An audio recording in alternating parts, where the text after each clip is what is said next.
लेकिन बस उनके जैसे भी बहुत सारे लोग हैं जो चैलेंज देने का काम करते हैं। अब चैलेंज तो कोई भी कहीं से कोई भी कुछ भी बोल सकता है, क्योंकि सबके हाथ में कैमरा है, इंटरनेट फ्री है, आप कुछ भी बोलिए, फॉलोअर्स फ्री है, 5,000 रुपए लगाइए, फॉलोअर्स बढ़ जाते हैं, कोई बड़ी बात नहीं है। इसलिए मैं कहना चाहता हूं इस धाम की ओर से कि अपरिचित द्वार जाकर हम सवाली बन नहीं सकते। अपरिचित द्वार जाकर हम सवाली बन नहीं सकते। लगातार आज गुलशन में वो माली बन नहीं सकते। तुम्हारा दिल अपना है, लिखो कुछ भी, करो कुछ भी, करे जो चोट दिल पर, हम मुगाली बन नहीं सकते। चोट दिल पर कि तुम्हारे मात्र कहने भर से ना मेहमान निकलेगा, तुम्हारे मात्र कहने भर से ना मेहमान निकलेगा। पला दिल में जो अरमान, हिंदू राष्ट्र का अरमान, पला दिल में जो अरमान, ना वो अरमान निकलेगा। और भले ही कोशिशें हजारों कर लो, मुझे रोकने की तुम सुबह होगी, हमेशा की तरह दिन मान निकलेगा। सुबह होगी, हमेशा की तरह दिन मान निकलेगा।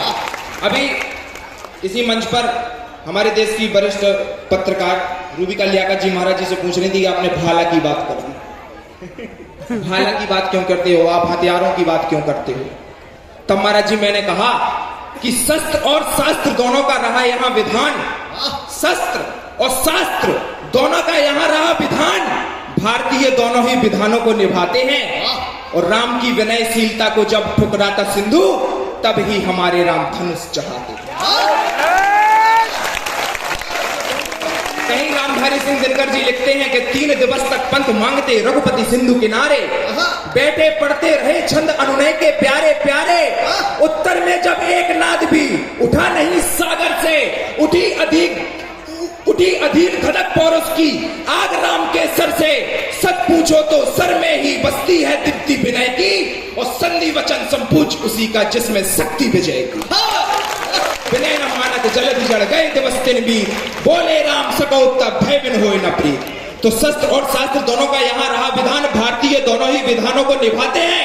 और राम की विनयशीलता को जब ठुकराता सिंधु, तब ही हमारे राम धनुष चढ़ाते हैं। और शिशुपाल जैसों का विनाश करने को एक पल में ही श्याम चक्र अपना उठाते हैं। और आदिकाल से यही परंपरा रही मयंक, असुरों को शास्त्र नहीं शस्त्र समझाते। असुरों को एक कविता विशेष निवेदित करके अपना स्थान लेता हूं। स्वागत भाई। कि हमने सबको अपना समझा, अपयश अपनाया नहीं कभी। इस देश में तमाम ऐसे लोग जिन्होंने ना कभी किसी के धर्म की इज्जत की, ना कभी किसी की आस्था की इज्जत की, ना कभी किसी की भावनाओं की इज्जत की, ना उसका कोई सम्मान किया, आज वो खड़े होकर के कहते हैं कि सनातन तो आतंकवाद फैलाने का काम करता है, ये भगवा वस्त्र तो आतंकवाद का काम करता है। तब मैंने उनसे कहा कि हमने सबको अपना समझा। इस देश में कितने ही आक्रमणकारी आए, कितने ही धर्म आए, उन सबको इस देश में शरण मिली, लेकिन पाखंडवाद का बात सिर्फ हमारे ऊपर कही जाती है। तब मैं कहता हूं कि हमने सबको अपना समझा। महाराज जी, हमने सबको अपना समझा। इस धाम में भी कई 100 मुसलमान परिवार इस धाम से जुड़े हुए हैं, कई सिख परिवार इस धाम से जुड़े हुए हैं, कई ईसाइयों ने यहाँ पर धर्म परिवर्तन किया, वापस अपने यहाँ घर वापसी की, लेकिन उसके बाद भी पाखंड की बात सिर्फ हमारे ऊपर लगाई जाती है। तब कहता हूं कि हमने सबको अपना समझा, अपयश अपनाया नहीं कभी, अन्यायों का दुश्मन को भी मार्ग दिखलाया नहीं कभी। नफरत का कीचड़ लगा मिला तो हमने उसको साफ किया, दुश्मनी भुलाकर कई बार हमने दुश्मन को माफ किया। ये सारा विश्व जानता है इतिहास हमारे भारत का। पृथ्वी का कण मान रहा विश्वास हमारे भारत का। धनुजों ने और दानवों ने हरदम उत्पात मचाया है, अनगिनत बार इस धरती पर आकर रक्त बहाया। अनगिनत बार इस धरती पर आकर रक्त बहाया है। हमने सम्मान किया हरदम गिरजाघर का, गुरुद्वारों का। हमने सम्मान किया हरदम गिरजाघर का, गुरुद्वारों का। दीपक कभी बुझने न दिया हमने मस्जिद की मीनारों का। दीपक महाराज जी, इस देश में एनसीईआरटी का सिलेबस तय किया गया।